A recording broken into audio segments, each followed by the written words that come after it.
सहनाववतु सहनौ भुनक्तु सह वीर्यं करवावहै तेजस्विनावधीतमस्तु मा विद्विषावहै।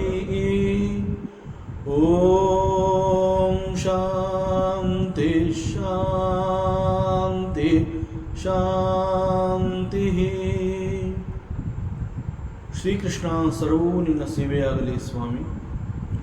ಎಲ್ಲ ಆಧ್ಯಾತ್ಮ ಬಂಧುಗಳಿಗೂ ನಮಸ್ಕಾರ ಮತ್ತು ಜ್ಞಾನದರ್ಶನಂ ವೇದಿಕೆಗೆ ಸ್ವಾಗತ. ಧ್ವನಿ ಗುರುದೇವದಾಗಿರಲಿ, ವಿಚಾರ ಪರಮಾತ್ಮನದಾಗಿರಲಿ, ಹಾಗೂ ಇದು ನನ್ನದಲ್ಲದ ಕರ್ಮವಾಗಲಿ. ಶ್ರೀಮದ್ ಭಾಗವತ ಮಹಾಪುರಾಣ 11ನೇ ಸ್ಕಂದ. ಮೊದಲಿಗೆ ಮಂಗಳಾಚರಣೆ.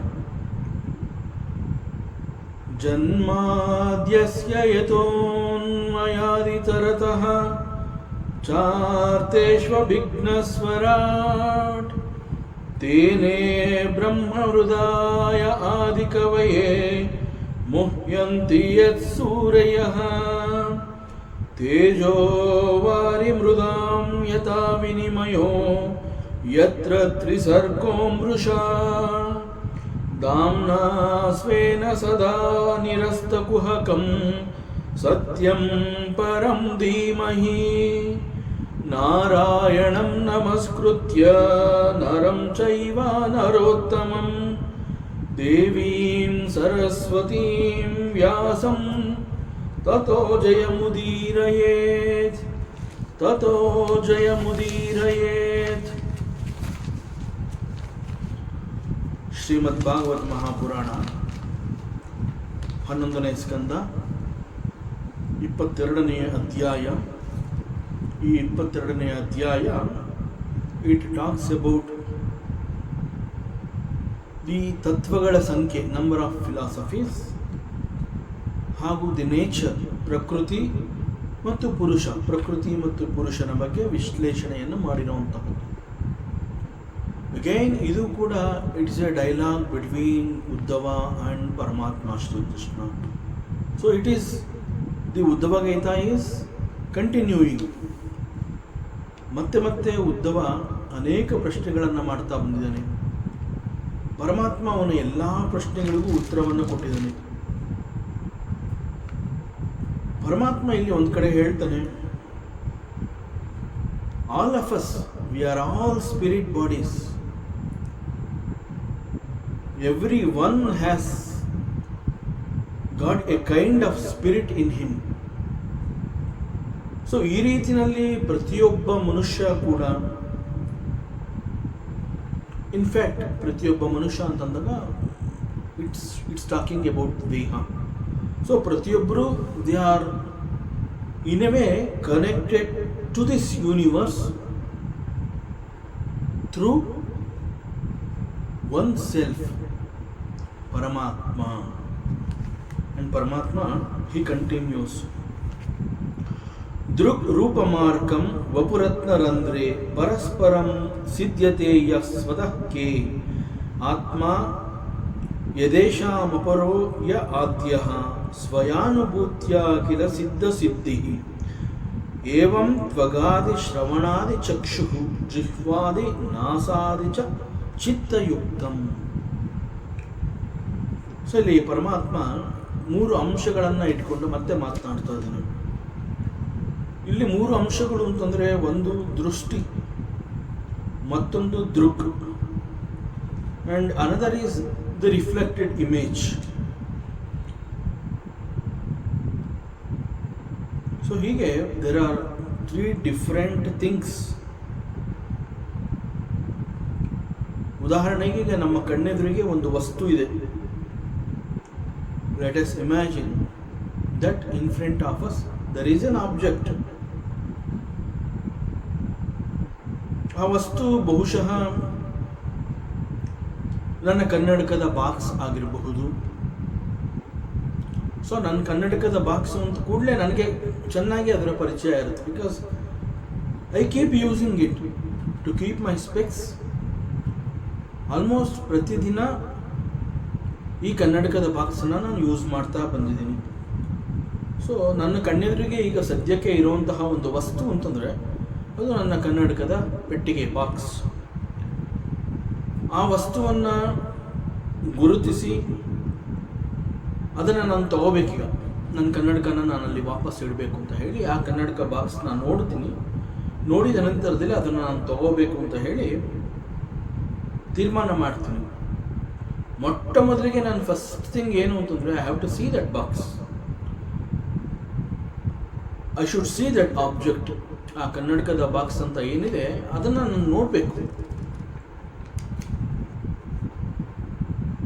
ಆ ಕನ್ನಡಕದ ಬಾಕ್ಸು ಅಂತ ಹೇಳಿದಾಗ ಮನೆಯಲ್ಲಿ ಸುಮಾರು ಜನಗಳ ಕನ್ನಡಕ ಹಾಕ್ಕೊಳ್ಳೋದ್ರಿಂದ ಪ್ರತಿಯೊಬ್ಬರ ಕನ್ನಡಕಕ್ಕೂ ಒಂದೊಂದು ಬಾಕ್ಸ್ ಇರುತ್ತೆ. ಅದೇ ರೀತಿ ನನ್ನ ಕನ್ನಡಕದ ಬಾಕ್ಸ್ ಅಂತ ಹೇಳಿದಾಗ it is black in colour. So ನನ್ನ ಕನ್ನಡಕದ ಬಾಕ್ಸ್ ನನಗೆ ಹೇಗೆ ಗೊತ್ತಾಗುತ್ತೆ ಅಂತಂದರೆ ಆ ಒಂದು ವಸ್ತುವಿನ ಬಣ್ಣ ಕಪ್ಪು ಬಣ್ಣದಿಂದ ಕೂಡಿದೆ.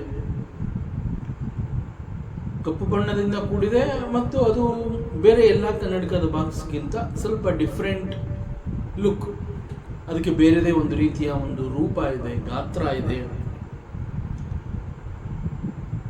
With all these things it is very handy. ಅದನ್ನು ನಾನು ಬಹಳ ಸುಲಭವಾಗಿ I can carry it where I go. So it is very handy. ಹೀಗೆ ಆ ವಸ್ತುಗೆ ಒಂದು ಗಾತ್ರ ಇದೆ, ಒಂದು ಬಣ್ಣ ಇದೆ, ಅದಕ್ಕೆ ಅಂತ ಹೇಳಿ ಒಂದು ರೂಪ ಇದೆ, and it is very handy. ಈ ರೀತಿ ವರ್ಣನೆಗಳು ದೇ ಆರ್ ದಿ ಕ್ವಾಲಿಟೀಸ್. ಅವೆಲ್ಲ ಆ ಕನ್ನಡಕದ ಬಾಕ್ಸ್ದು ಗುಣಗಳು. ಈಗ I have A site. So ಅದನ್ನು ನಾನು ಬಹಳ ಸುಲಭವಾಗಿ ನೋಡಬಹುದು. ಸೊ ಅದನ್ನು ನಾನು ನನ್ನ ವಿಷನ್ ಮೂಲಕ ಆ ಒಂದು ವಿಷನನ್ನು ಉಪಯೋಗಿಸ್ಕೊಂಡು ಆ ವಸ್ತುವನ್ನು ನೋಡ್ತೀನಿ. ನೋಡಿದ ನಂತರದಲ್ಲಿ ಏನಾಗುತ್ತೆ, it is possible for me to visualise that box inside my eyes. ಬಹಳ ಫಾಸ್ಟಾಗಿ ಇಂತಹ ಪ್ರಕ್ರಿಯೆಗಳು ನಡೆಯುತ್ತವೆ. ಯಾವುದೇ ಒಂದು ವಸ್ತುವನ್ನು ನಾವು ನೋಡಬೇಕು ಅಂತಂದಾಗ ಅಲ್ಲಿ ಒಂದು ವಸ್ತುವನ್ನು ನೋಡಬೇಕು ಅನ್ನುವಂತಹದ್ದು ಒಂದು ಕಾರ್ಯ, ಬಟ್ ಅಲ್ಲಿ ಅನೇಕ ಬೇರೆ ಬೇರೆ ಕೆಲಸಗಳು ಬಹಳ ಶೀಘ್ರವಾಗಿ ನಡೀತಾ ಇರುತ್ತೆ. Then it is possible to see an object. So ಅಲ್ಲಿ ಒಂದು ವಸ್ತುವನ್ನು ನೋಡಬೇಕು ಅಂತಂದಾಗ ಮುಖ್ಯವಾಗಿ ಕಣ್ಣುಗಳು ಬೇಕು. ಅಷ್ಟು ಮಾತ್ರ ಅಲ್ಲ, ಕಣ್ಣುಗಳಲ್ಲಿ ದೃಷ್ಟಿ ಇರಬೇಕು, ಆ ದೃಷ್ಟಿಗೆ ಶಕ್ತಿ ಇರಬೇಕು. ಸೊ ದೃಷ್ಟಿಗೆ ಶಕ್ತಿ ಅಂತಂದರೆ ಅದನ್ನು ನೋಡಿ ಗುರುತಿಸುವಂತಹ ಒಂದು ಶಕ್ತಿ ಅದಕ್ಕೆ ಇರಬೇಕು, ಗ್ರಹಿಸುವ ಶಕ್ತಿ ಇರಬೇಕು. ಸೊ ನೋಡಿದ ನಂತರದಲ್ಲಿ ಏನಾಗುತ್ತೆ, ಅದರ ಇಮೇಜ್ ನನ್ನ ಕಣ್ಣಿನಲ್ಲಿ ಉಂಟಾಗುತ್ತೆ. ಯಾವುದೇ ಒಂದು ವಸ್ತು, ಕನ್ನಡಕದ ಬಾಕ್ಸು ಅಂತ ಮಾತ್ರ ಅಲ್ಲ, ಯಾವುದೇ ಒಂದು ವಸ್ತುವನ್ನು ನೋಡಿ ನಾವು ಗುರುತಿಸಿದಾಗ ಆ ವಸ್ತುವಿನ image it appears in our eyes. So sight and visible form of the object is necessary, ಬಹಳ ಅವಶ್ಯಕತೆ ಇದೆ. ನಂತರದಲ್ಲಿ ದ ರಿಫ್ಲೆಕ್ಟೆಡ್ ಇಮೇಜ್, ಆ ಕಣ್ಣಿನೊಳಗಡೆ ಆ ಒಂದು ಇಮೇಜ್ ಇರುತ್ತಲ್ಲ, even that is also equally important. So ಒಂದು ನೋಡುವ ಪ್ರಕ್ರಿಯೆ ಅಂತಂದಾಗ ಅಲ್ಲಿ ಇಷ್ಟೆಲ್ಲ ಕೆಲಸಗಳು ನಡೆಯುತ್ತೆ.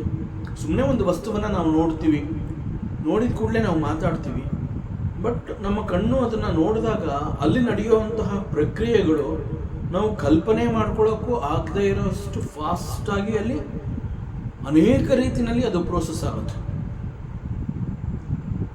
ಕಣ್ಣು ಅಂತ ಹೇಳಿದಾಗ ಕಣ್ಣಲ್ಲಿ ಶಕ್ತಿ ಇರಬೇಕು, ನೋಡಿದ ತಕ್ಷಣ ಅದನ್ನು ಗುರುತಿಸ್ಬೇಕು, ಗುರುತಿಸಿದ ನಂತರದಲ್ಲಿ ಅದು ನಂದು ಅನ್ನೋದು ಗೊತ್ತಾಗಬೇಕು, ಆ ನಂತರದಲ್ಲಿ ಆ ವಸ್ತುವಿನ ಒಂದು ಇಮೇಜ್ ನನ್ನ ಕಣ್ಣಲ್ಲಿ ಇರಬೇಕು. ಹೀಗೆ there are so many things that happens. ಮುಖ್ಯವಾಗಿ ಆ ಒಂದು ವಸ್ತುವನ್ನು ನಾನು ನೋಡಬೇಕು ಅಂತಂದಾಗ ಈವನ್ ಆ ವಸ್ತುವಿನ ಮೇಲೆ ಬೆಳಕು ಚೆಲ್ಲಿರಬೇಕು. So light falls on that object. So light from the object, it hits the cornea. Cornea ಅಂತಂದ್ರೆ the front portion of the eye. So then the light passes through the lens and focuses on retina. This is how an image is created in the eyes. So a image kuda it will be in the inverted form. Then what happens? The retina sends the signals to the brain. ಹೀಗೆ ಹಲವಾರು ರೀತಿಯಲ್ಲಿ ಅಲ್ಲಿ ಪ್ರೋಸೆಸ್ಗಳು ನಿರಂತರವಾಗಿ ಯಾವುದೋ ಒಂದು ವಸ್ತುವನ್ನು ನಾನು ನೋಡ್ತಾ ಇದ್ದೀನಿ ಅಥವಾ ನೋಡಬೇಕು ಅಂತಂದಾಗ ಅಷ್ಟೊಂದು ಕೆಲಸಗಳು ಅಲ್ಲಿ ನಡೀತಾ ಇರುತ್ತೆ. ಸೊ ಇಲ್ಲಿ ಪರಮಾತ್ಮ ಒಂದು ಉದಾಹರಣೆಯನ್ನು ಕೊಟ್ಟು ಮಾತನಾಡ್ತಾ ಇದ್ದಾನೆ. ಸೊ ಅವನು ಹೇಳ್ತಾ ಇದ್ದಾನೆ ಪರಮಾತ್ಮ, there is a sun outside. So ಸೂರ್ಯ ನಮ್ಮಿಂದ ಹೊರಗಡೆ ಇದ್ದಾನೆ. And the sun is reflected in my eyes. ವಸ್ತುವಿನ ಮೇಲೆ ಬಿದ್ದ ಬೆಳಕು ನನ್ನ ಕಣ್ಣುಗಳನ್ನು ಪ್ರವೇಶಿಸಿ they enter into my retina. So even ಆ ಸೂರ್ಯ ಅದು ಕೂಡ that reflected image ಅದು ಕೂಡ ಈ ರೀತಿಯಲ್ಲೇ ಅದು ಪ್ರೋಸೆಸ್ ಆಗುತ್ತೆ. Then they enter into the retina. They form an inverted image in my eyes. Then the signal goes to the brain that there is an object and it is revealed through my eyes. But ಒಂದು ಸೂರ್ಯನನ್ನು ನೋಡಬೇಕು ಅಂತಂದ್ರೂ ಕೂಡ ಈ ರೀತಿ ಅನೇಕ process ಆಗ್ತಾ ಇದೆ. ಬಟ್ ಸೂರ್ಯನ ರಿಫ್ಲೆಕ್ಟೆಡ್ ಇಮೇಜ್ ಕಣ್ಣಿನಲ್ಲಿ ಬಂದು ಕೂತ್ಕೋತು. But Surya he is always outside. He is outside. The sun is very very far away. ಅಷ್ಟು ದೊಡ್ಡದಾದ ಸೂರ್ಯ, ಅಷ್ಟು ದೂರದಲ್ಲಿರುವಂತಹ ಸೂರ್ಯ ಹೇಗೆ ಅವನು ನನ್ನ ಕಣ್ಣುಗಳನ್ನು ಪ್ರವೇಶಿಸ್ತಾನೆ? It is only an image. It is not the regular Surya. ನಾವು ಯಾವ ಸೂರ್ಯನನ್ನ ಹೊರ ಪ್ರಪಂಚದಲ್ಲಿ ನೋಡ್ತೀವಿ, ಆ ಸೂರ್ಯ ನಮ್ಮಿಂದ ಸಾವಿರಾರು ಮೈಲು ದೂರದಲ್ಲಿದ್ದಾನೆ. And he is very big also. So that Surya ಅವನು ನಮ್ಮ ಕಣ್ಣುಗಳನ್ನು ಪ್ರವೇಶಿಸಿದ್ದಾನೆ ಅಂತಂದರೆ ಆ ಸೂರ್ಯ ಅಲ್ಲಿಂದ ಇಳಿದು ಬಂದು ನಮ್ಮ ಕಣ್ಣುಗಳನ್ನು ಪ್ರವೇಶಿಸಿಲ್ಲ. It is only the image, the reflected image. So it is only an image. So ಇರುವ ಒಬ್ಬ ಆತ್ಮ, ನಾವು ಪರಮಾತ್ಮ ಅಂತ ಹೇಳಿದಾಗ ಆತ್ಮ ಈಸ್ ಏಕಃ. ಮತ್ತೆ ವೇದಾಂತ ಅದನ್ನೇ ಹೇಳುತ್ತೆ. ಆತ್ಮ ಅಂತ ಹೇಳಿದಾಗ ಇಟ್ ಈಸ್ ಆಲ್ವೇಸ್. ಆತ್ಮ ಮೀನ್ಸ್ ಇಟ್ ಈಸ್ ಏಕಃ. ಸೊ ಇರುವ ಒಬ್ಬನೇ ಆತ್ಮ, ಹಿ ರಿಫ್ಲೆಕ್ಟ್ಸ್ ಇನ್ ಎವ್ರಿ ಬೀಯಿಂಗ್. ಪರಮಾತ್ಮ ಎಲ್ಲರಲ್ಲೂ ಇರ್ತಾನೆ ಅಂತ ನಾವು ಪದೇ ಮಾತನಾಡ್ತೀವಿ. ವೇದಾಂತ ಕೂಡ ಹೇಳುತ್ತೆ. ಎಲ್ಲವನ್ನ ತಿಳಿದಿರುವಂತಹ ಒಬ್ಬ ಜ್ಞಾನಿ ಗುರು ಅವರೆಲ್ಲ ಮತ್ತೆ ಹೇಳ್ತಾ ಇರ್ತಾರೆ. ಸೊ ಎಲ್ಲದರಲ್ಲೂ ಈ ಪರಮಾತ್ಮ ಇರ್ತಾನೆ ಅಂತಂದ್ರೆ ದಟ್ ಪರಮಾತ್ಮ ಈಸ್ ಏಕಃ. ಸೊ ಇರುವ ಒಬ್ಬನೇ ಪರಮಾತ್ಮ ಈ ರೀತಿಯಲ್ಲಿ ಅವನು ಎಲ್ಲರಲ್ಲೂ ಇರಬಲ್ಲ. ಸೊ ಇಲ್ಲಿ ಶ್ಲೋಕದಲ್ಲಿ ಪರಮಾತ್ಮ ಇದೇ ಸತ್ಯವನ್ನ ಕುರಿತು ಇಲ್ಲಿ ಮಾತನಾಡ್ತಾ ಇದ್ದಾನೆ ಉದ್ಧವನ ಜೊತೆಯಲ್ಲಿ. ಪರಮಾತ್ಮ says there is only one God, and that God has his little bit of image within that human frame. Human ಅಂತಲ್ಲ, ಪರಮಾತ್ಮ ಎಲ್ಲ ಕಡೆ ಇದ್ದಾನೆ ಅಂತಂದ್ರೆ ಆ ಎಲ್ಲ ಕಡೆನಲ್ಲೂ ಕೂಡ ಪರಮಾತ್ಮನ ಒಂದು ಅಂಶ. ನಾವು ಈ ಮಾತನಾಡ್ತೀವಿ ಅಂಶ. Amsha means a bit of the Paramatma. It is there in every being, it is there in every object, it is everywhere. So ಇಲ್ಲಿ ನಮ್ಮಲ್ಲಿ ಇರುವಂತಹದ್ದು ಪರಮಾತ್ಮನ ಒಂದು ಎಸೆನ್ಸ್, ಸಾರ, ಎ ಬಿಟ್ ಆಫ್ ದಟ್ ಪರಮಾತ್ಮ ಅಥವಾ ಪರಮಾತ್ಮನ ಒಂದು ಅಂಶ, and it is reflected within. So ಅದೇ ರೀತಿಯಲ್ಲಿ this original sun, he is actually outside, and ಅವನ size he is very big. ಸಾವಿರಾರು ಮೈಲು ದೂರದಲ್ಲಿದ್ದಾನೆ, ಎತ್ತರದಲ್ಲಿದ್ದಾನೆ. ಅವನ ಇಮೇಜ್ ಕೂಡ ನನ್ನ ಕಣ್ಣುಗಳನ್ನು ಪ್ರವೇಶಿಸಿದೆ, ನನ್ನ ಕಣ್ಣುಗಳನ್ನು ಅವನು ಕೂಡ ಪ್ರವೇಶಿಸಿದ್ದಾನೆ. That means that Surya he did not come down, ಅವನು ಬರಲಿಲ್ಲ. ಇಟ್ ಈಸ್ ಓನ್ಲಿ ಹಿಸ್ ಅಂಶ,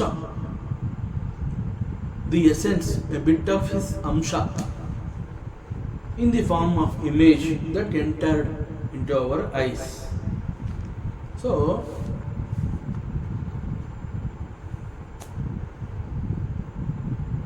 even Surya ಅಥವಾ ಪರಮಾತ್ಮ ಅಂತ ನಾವು ಹೇಳಿದಾಗ he is manifested on his own. ಪರಮಾತ್ಮ ಎಲ್ಲವುಗಳಿಗೆ ಕಾರಣನಾಗ್ತಾನೆ. ಸೊ ಪರಮಾತ್ಮನಿಗೆ ಕಾರಣ ಯಾರು ಅಂತಂದ್ರೆ no, the question is falls.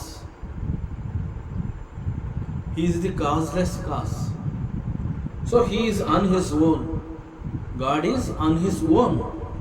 So nobody has created Paramatma. So ಈ ರೀತಿಯಲ್ಲಿ the sun exists. ಹಾಗೆ the God exists.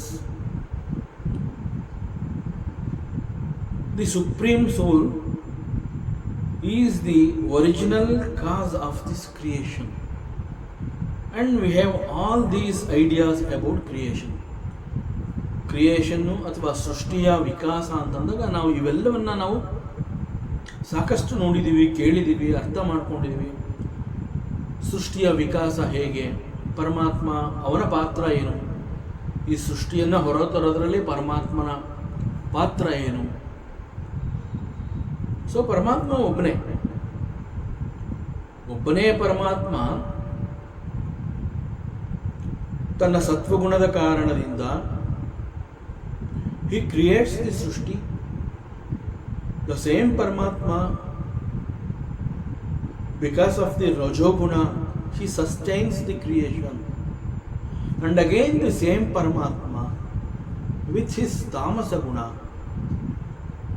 he dissolves the creation. So ಅಲ್ಲಿ ಬ್ರಹ್ಮ ವಿಷ್ಣು ಪರಮಾತ್ಮ ಅಂತ, ಬ್ರಹ್ಮ ವಿಷ್ಣು ಮಹೇಶ್ವರ ಅಂತ ಹೇಳಿದ್ರು ಕೂಡ it is the one Paramatma. He is Brahma because of some guna, he is Vishnu because of some guna, and he is Maheshwara again it is because of some other guna. So Paramatma is ಏಕಃ. So ಪರಮಾತ್ಮ ಅಂತಂದಾಗ ನಮಗೆ ಅನೇಕ ರೀತಿಯಲ್ಲಿ ನಾವು ನಮ್ಮದೇ ಅಭಿಪ್ರಾಯಗಳನ್ನು ಕೂಡ ನಾವು ಕಲ್ಪನೆ ಮಾಡ್ಕೋತಾ ಇರ್ತೀವಿ. ಸೊ ಪರಮಾತ್ಮ ಅಂತ ಹೇಳಿದಾಗ he is separate from every being in this jagat. ನಮ್ಮೆಲ್ಲರಿಗಿಂತ ಅವನು ಬೇರೆ ಅನ್ನೋ ರೀತಿಯಲ್ಲಿ ಮಾತನಾಡ್ತೀವಿ. ಅವನು ನಮ್ಮಲ್ಲೇ ಇದ್ದಾನೆ ಅಂತ ಹೇಳ್ತೀವಿ. ಮತ್ತು ವೇದಾಂತ ಹೇಳುತ್ತೆ ಅಹಂ ಬ್ರಹ್ಮಾಸ್ಮಿ. ಗುರು ಹೇಳ್ತಾನೆ ತತ್ವಮಸಿ, ಅಯಮಾತ್ಮ ಬ್ರಹ್ಮ, ಪ್ರಜ್ಞಾನಂ ಬ್ರಹ್ಮ. ಹೀಗೆ ಆತ್ಮನ ವಿಚಾರ ಅಥವಾ ಪರಮಾತ್ಮ ಅಂತ ಹೇಳಿದಾಗ ನಾವು ಸಾಕಷ್ಟು ಓದಿರ್ತೀವಿ, ಸಾಕಷ್ಟು ಕೇಳಿರ್ತೀವಿ. ಅಗೇನ್ ನಾವು ಮತ್ತೆ ನಮ್ಮದೇ ಅಭಿಪ್ರಾಯಗಳನ್ನು ನಾವು ನಮ್ಮಿಂದ ಹೊರತಂದು ಎಲ್ಲ ಒಂದ್ಸಲಿ ಮತ್ತೆ ನಾವು ಅದಕ್ಕೆ ಅಂಟ್ಕೋತಾ ಇರ್ತೀವಿ. ನಾವೇ ಹೇಳ್ತೀವಿ ಪರಮಾತ್ಮ ನಮ್ಮಲ್ಲೇ ಇದ್ದಾನೆ, ಅಂಡ್ ಅಗೇನ್ ನಾವು ಹೇಳ್ತೀವಿ he is separate from every being in this jagat. ಅವನು ನಮ್ಮಲ್ಲೇ ಇದ್ರೂ, ಪರಮಾತ್ಮ ನಮ್ಮಲ್ಲಿಯೇ ಇದ್ರೂ ಕೂಡ He is Asangaha. So God is neither me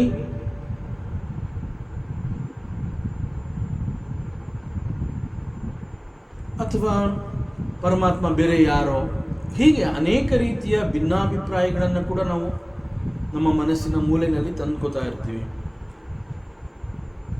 but God is within me.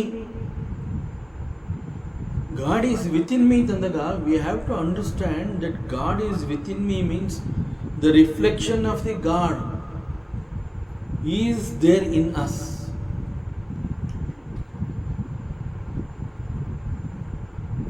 ಸೂರ್ಯ ನಮ್ಮ ಕಣ್ಣುಗಳನ್ನು ಪ್ರವೇಶಿಸಿದಾನೆ, but Surya in reality he did not come down and he entered our eyes. It is exactly like that. ಪರಮಾತ್ಮ ನಮ್ಮೆಲ್ಲರಲ್ಲೂ ಇದ್ದಾನೆ. he is very much within us. ಈ ರೀತಿ ಹೇಳಿದಾಗ it is not the ಪರಮಾತ್ಮ ನಮ್ಮಲ್ಲಿ ಇದ್ದಾನೆ ಅಂತಂದರೆ we have to understand that it is the reflection of the Paramatma is within us. So I am carrying a little bit of his essence. ಪರಮಾತ್ಮ ನಮ್ಮಲ್ಲಿ ಇದ್ದಾನೆ ಅಂತ ಹೇಳಿದಾಗ ಆ ಪರಮಾತ್ಮನ ಒಂದು ಅಂಶ ನಮ್ಮಲ್ಲಿ ಇರೋದ್ರಿಂದ ಅವನು ಸದಾ ನಮ್ಮ ಜೊತೆ ಇರ್ತಾನೆ. So I always carry A little bit of his essence wherever I go. ಮತ್ತೆ ಕೆಲವರು ಮಾತನಾಡ್ತಾರೆ, ನನಗೆ ದೇವರು ಅಂತಂದರೆ ಚೆನ್ನಾಗಿ ಗೊತ್ತಿದೆ, ಆ ವಿಚಾರ ನನಗೆ ಚೆನ್ನಾಗಿ ಗೊತ್ತು, I know what is god.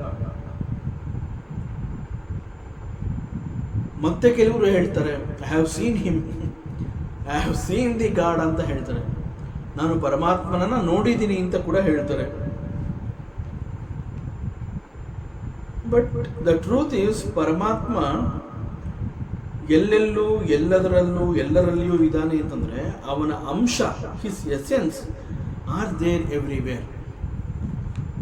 ಪರಮಾತ್ಮ ಎಲ್ಲಿದ್ದಾನೆ, ಹೇಗಿದ್ದಾನೆ, ಆ್ಯಕ್ಚುಲಿ ನೋಬಡಿ ನೋಸ್. ಪರಮಾತ್ಮ ನಮ್ಮಲ್ಲಿದ್ದಾನೆ, ಅವನ ಒಂದು ಅಂಶ ನಮ್ಮಲ್ಲಿದೆ. We carry A little bit of his essence ಅಂತ ನಾವು ಹೇಳಿದ್ರು ಕೂಡ we have not seen that essence and it is beyond our ಕಲ್ಪನೆ. ನಮ್ಮ ಇಮ್ಯಾಜಿನೇಷನ್ಗೆ ಕೂಡ ಪರಮಾತ್ಮ ಸಿಗೋದಿಲ್ಲ. ಪರಮಾತ್ಮನನ್ನು ನಾನು ನೋಡಿದ್ದೀನಿ ಅಂತಂದರೆ ಅವನು ಹೇಗಿದ್ದಾನೆ, ಇಟ್ ಈಸ್ ನಾಟ್ ಪಾಸಿಬಲ್. ಪರಮಾತ್ಮನಿಗೆ ಒಂದು ಇಂತಹ ರೂಪ ಅನ್ನೋ ಅಂತಹದ್ದೇ ಇಲ್ಲ. ಪರಮಾತ್ಮನಿಗೆ ರೂಪವನ್ನು ಕೊಟ್ಟಿರುವಂತಹದ್ದು ನಾವು, ನಮ್ಮ ಮನಸ್ಸನ್ನು ನಾವು ನಿಲ್ಲಿಸ್ಕೋಬೇಕು ಅಂತ ಹೇಳಿ ಪರಮಾತ್ಮನಿಗೆ ನಾವು ರೂಪವನ್ನು ಕೊಟ್ಟಿದ್ದೀವಿ. ಸೊ ಅನೇಕರು ಹೇಳ್ತಾರೆ I have seen him, I know more about god, I know what is god. So we are all experiencing the essence of the ಪರಮಾತ್ಮ. ಯಾಕೆಂತಂದರೆ ನಮ್ಮೆಲ್ಲರಲ್ಲೂ ಅವನಿದ್ದಾನೆ, ಹಿ ಈಸ್ ವಿತಿನ್ ಅಸ್ ಅಂತ ಹೇಳಿದಾಗ ಪರಮಾತ್ಮನ ಅಂಶ. ಈಗ ಸೂರ್ಯ ನಮ್ಮ ಕಣ್ಣನ್ನು ಪ್ರವೇಶಿಸಿದ್ದಾನೆ ಅಂತಂದರೆ that entire Surya is so big. ಬೆಳಕಿನ ಒಂದು ಕಿರಣ that is sufficient, that is sufficient. ಸೂರ್ಯ ನಮ್ಮ ಕಣ್ಣುಗಳನ್ನು ಪ್ರವೇಶ ಮಾಡೋದಕ್ಕೆ ಸಾಧ್ಯವೇ ಇಲ್ಲ. It is exactly like that. ಪರಮಾತ್ಮ ನಮ್ಮೆಲ್ಲರಲ್ಲೂ ಇದ್ದಾನೆ ಅಂತಂದರೆ ನಮ್ಮೆಲ್ಲರಲ್ಲೂ ಆ ಒಂದು ಅಂಶ ಅವನಿರ್ತಾನೆ. ಈಗ ಸೂರ್ಯ ನನ್ನ ಕಣ್ಣಲ್ಲೂ ಇದ್ದಾನೆ, ಅವನ ಕಣ್ಣಲ್ಲೂ ಇದ್ದಾನೆ, ಇನ್ನೊಬ್ಬರ ಕಣ್ಣಲ್ಲೂ ಇದ್ದಾನೆ ಅಂತಂದರೆ we have to think. So we are all experiencing the essence of the Paramatma. Paramatma is the cause of everything. So this is called manifest form of his creation. So ಪರಮಾತ್ಮನದು ನಾನಾ ರೂಪಗಳು ಅನ್ನುವಂತಹದ್ದನ್ನು ಕೂಡ ನಾವು ಕೇಳಿದ್ದೀವಿ. ಅದನ್ನು ನಾವು ಸದಾ ನೆನಪಿನಲ್ಲಿ ಇಟ್ಕೋಬೇಕು. ಪರಮಾತ್ಮನದು ನಾನಾ ರೂಪ. ಬಿಕಾಸ್ ಪರಮಾತ್ಮ ಹೀಗೆ ಬರ್ತಾನೆ, ಅವನು ಹೀಗೆ ಇರ್ತಾನೆ, ಸಾಧ್ಯವೇ ಇಲ್ಲ. ಪರಮಾತ್ಮ ಎಲ್ಲದರಲ್ಲೂ ಇರ್ತಾನೆ ಅಂತಂದಾಗ ಎಲ್ಲ ಕಡೆ ಇರ್ತಾನೆ, ಅವನು ಇಲ್ಲದೆ ಇರುವಂತಹ ಜಾಗನೇ ಇಲ್ಲ. ನಾವು ಈ ರೀತಿ ಎಲ್ಲ ಮಾತನಾಡ್ತೀವಿ. ವೇರ್ ಇಸ್ ಪರಮಾತ್ಮ ಅಂತಂದರೆ wear he is not. So ಒಂದು ಸಣ್ಣ ಮ್ಯಾಚ್ ಬಾಕ್ಸ್ ತೋರಿಸ್ಬಿಟ್ಟು ಅಲ್ಲಿ ಪರಮಾತ್ಮ ಇದ್ದಾನ ಅಂತ ಕೇಳಿದ್ರೆ ಅಲ್ಲಿ ಯಾವ ರೀತಿ ಇರಬೇಕು ಅಲ್ಲೂ ಇದ್ದಾನೆ, ನನ್ನಲ್ಲಿ ಯಾವ ರೀತಿ ಇರಬೇಕು ಅಲ್ಲೂ ಇದ್ದಾನೆ. So he is pervading. Vishnu ಅಂತಂದ್ರೆ ಅದೇ ಅರ್ಥ. So Paramatma is capable of, ಅವನು ಎಲ್ಲ ಸಮಯದಲ್ಲೂ ಏಕಕಾಲದಲ್ಲಿ ಎಲ್ಲ ಕಡೆ ಎಲ್ಲರಲ್ಲಿಯೂ ಇರಬಲ್ಲ. He is everywhere. ಅವನು ಎಲ್ಲ ಕಡೆ ಎಲ್ಲರಲ್ಲಿ ಏಕಕಾಲದಲ್ಲಿ ಇರೋಂತಹ ಸಾಮರ್ಥ್ಯ ಅವನಿಗಿರೋದ್ರಿಂದ ಅವನಿಗೆ ಒಂದು ಪರ್ಟಿಕ್ಯುಲರ್ ಇಮೇಜ್ ಅನ್ನುವಂತಹದ್ದಿಲ್ಲ, ಅವನಿಗೊಂದು ಪರ್ಟಿಕ್ಯುಲರ್ ಫಾರ್ಮ್ ಇಲ್ಲ.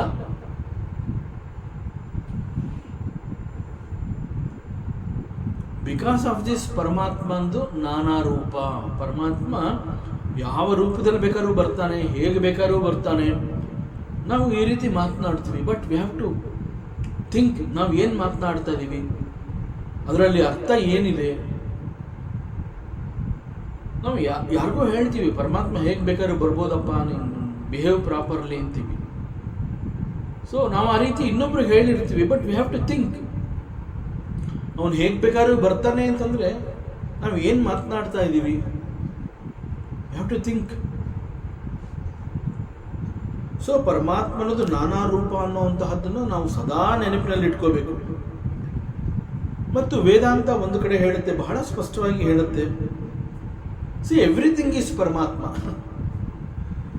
ಸಿ ವೇದಾಂತ ಬಹಳ ಸ್ಪಷ್ಟವಾಗಿ ಹೇಳುತ್ತೆ, ಸಿ ನೀ ಏನೇನೋ ಯೋಚನೆ ಮಾಡ್ತಾ ಕೂತ್ಕೋಬೇಡ. You stop creating your statements and listen to the Vedanta. Vedanta ಹೇಳುತ್ತೆ ಎವ್ರಿಥಿಂಗ್ ಈಸ್ ಪರಮಾತ್ಮ. ಸೊ ಆ ರೀತಿ ಹೇಳಿದಾಗ ಪರಮಾತ್ಮ ಈ ರೂಪದಲ್ಲಿ ಬರ್ಬೋದು, ಆ ರೂಪದಲ್ಲಿ ಬರ್ಬೋದು. ನಾವು ಏನೇನೋ ಮಾತನಾಡುವಂತಹದ್ದು, we have to stop such talks. ನಾವು ಆ ಮಾತುಗಳನ್ನು ನಿಲ್ಲಿಸಬೇಕಾಗತ್ತೆ. ಯಾಕೆಂದರೆ it's a very clear statement, it's a bold statement. Everything is Paramatma ಅಂತ ವೇದಾಂತ ಹೇಳ್ತಾ ಇದೆ ಅಂತಂದಾಗ, ಯಾವುದೋ ಒಂದು ವಸ್ತುವನ್ನು ತೋರಿಸ್ಬಿಟ್ಟು ವಸ್ತುವಿನಲ್ಲಿ ಪರಮಾತ್ಮ ಇದಾನ ಅಂತ ಕೇಳ್ತೀವಿ. ವೇದಾಂತ ಹೇಳ್ತಿದ್ದ ದಟ್ ವಸ್ತು ಇಟ್ ಸೆಲ್ಫ್ ಈಸ್ ಪರಮಾತ್ಮ. Then why do you want to make one more question, is ಪರಮಾತ್ಮ there? Vedanta very clearly says that the very object is nothing but the ಪರಮಾತ್ಮ. ಅದೊಂದು ಮರ ಇರ್ಬೋದು, ಗಿಡ ಇರ್ಬೋದು, ಒಂದು ಕಲ್ಲಿರಬಹುದು, ಯಾವುದೋ ಒಂದು ವಸ್ತು ಇರಬಹುದು. ಸೊ ವೇದಾಂತ ಈ ರೀತಿ ಏನೇನೋ ಮಾತನಾಡುವಂತಹದ್ದು ಬೇಡ ಅಂತ ಹೇಳಿ ಒಂದೇ ಸಲ ಸ್ಟ್ರೈಟ್ ಆಗಿ ಒಂದು ಲೈನ್ ಎಳೆದು ಬಿಡುತ್ತೆ, everything is Paramatma.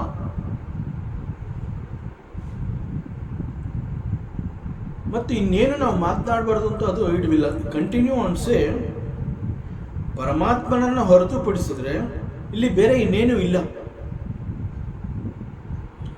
See such a wonderful statements of the Vedanta. Vedanta says everything is ಪರಮಾತ್ಮ ಆ್ಯಂಡ್ ಪರಮಾತ್ಮನನ್ನು ಹೊರತುಪಡಿಸಿದ್ರೆ ಇಲ್ಲಿ ಬೇರೆ ಇನ್ನೇನು ಇಲ್ಲ. ಸೊ ಎಗೇನ್ ಅದೇನು ಹೇಳ್ತದೆ, ಎವ್ರಿಥಿಂಗ್ ಈಸ್ ಪರಮಾತ್ಮ ಅನ್ನುವಂತಹದ್ದನ್ನೇ ಅದು ಹೇಳುತ್ತೆ. ಪರಮಾತ್ಮನನ್ನು ಹೊರತುಪಡಿಸಿದ್ರೆ ಬೇರೆ ಇನ್ನೇನು ಇಲ್ಲ. See you see so many things here. Vedanta ಹೇಳುತ್ತೆ everything, you are seeing so many things here and everything is Paramatma. ಮತ್ತೆ ದ್ವಂದ್ವಗಳು ನಮ್ಮ ತಲೆಯನ್ನು ಹೊಕ್ಕಬಾರದು ಅಂತ ಹೇಳ್ಬಿಟ್ಟು ವೇದಾಂತ ಏನು ಹೇಳುತ್ತೆ ಅಂತಂದರೆ, ಎವ್ರಿಥಿಂಗ್ ಈಸ್ ಪರಮಾತ್ಮ ಆ್ಯಂಡ್ ಪರಮಾತ್ಮನನ್ನು ಹೊರತುಪಡಿಸಿದ್ರೆ ಇಲ್ಲಿ ಬೇರೆ ಇನ್ನೇನು ಇಲ್ಲವೇ ಇಲ್ಲ. ಇಲ್ಲಿ ಒಂದು 8-10 ವಸ್ತುಗಳಿದೆಯೋ, 15-20 ವಸ್ತುಗಳಿದೆಯೋ, ಎವ್ರಿಥಿಂಗ್ ಈಸ್ ಪರಮಾತ್ಮ. That is what Vedanta is saying. So ಇಲ್ಲಿ ಬೇರೆ ಇನ್ನೇನು ಇಲ್ಲವೇ ಇಲ್ಲ, ಇರುವಂತಹದ್ದು ಎಲ್ಲ ಪರಮಾತ್ಮ. ಸೊ ವೇದಾಂತ ಈ ರೀತಿ ಹೇಳ್ತಾ ಇದೆ ಅಂತಂದಾಗ ವಿ ಹ್ಯಾವ್ ಟು ಥಿಂಕ್. ನಾವೇ ಸ್ವಲ್ಪ ಇದನ್ನು ನಾವು ಅವಲೋಕನ ಮಾಡಬೇಕಾಗತ್ತೆ, ಯೋಚನೆ ಮಾಡಬೇಕಾಗತ್ತೆ. ಸೊ ಎಲ್ಲದರಲ್ಲೂ ನಮ್ಮೆಲ್ಲರಲ್ಲೂ ಪರಮಾತ್ಮನ ಅಂಶ ಇರೋದ್ರಲ್ಲಿ there is no doubt about it. There is no doubt about it. See the sense organs ಅಂತ ನಾವು ಹೇಳ್ತೀವಿ. ಸೆನ್ಸ್ ಆರ್ಗನ್ಸ್ ಅಂತ ಹೇಳಿದಾಗ there is skin, there is ear, there are eyes, tongue, nose. These are all sense organs. ಅದೇ ರೀತಿ ಮನಸ್ಸು ಅಂತ ನಾವೇನು ಮಾತನಾಡ್ತೀವಿ, ಮೈಂಡ್ ಅಂತ ಹೇಳ್ತೀವಲ್ಲ, even that mind is A very subtle ಇಂದ್ರಿಯ, ಸೂಕ್ಷ್ಮವಾದ ಇಂದ್ರಿಯ ಮನಸ್ಸು ಅನ್ನುವಂತಹದ್ದು. ಇಲ್ಲಿ ದಿ ಸೆನ್ಸ್ ಆಫ್ ಆರ್ಗನ್ಸ್ ಅಂತ ಹೇಳಿದಾಗ ಕಣ್ಣು, ಕಿವಿ, ಮೂಗು, ನಾಲಿಗೆ, ಚರ್ಮ ಆ ರೀತಿ ಹೇಳಿದಾಗ it is possible for us to see. But Vedanta ಹೇಳ್ತಾ ಇದೆ ಮನಸ್ಸು ಅನ್ನುವಂತಹದ್ದು ಕೂಡ ಒಂದು ಇಂದ್ರಿಯ, but it is very subtle, ಸೂಕ್ಷ್ಮವಾದ ಇಂದ್ರಿಯ ಅದು. So mind, intelligence,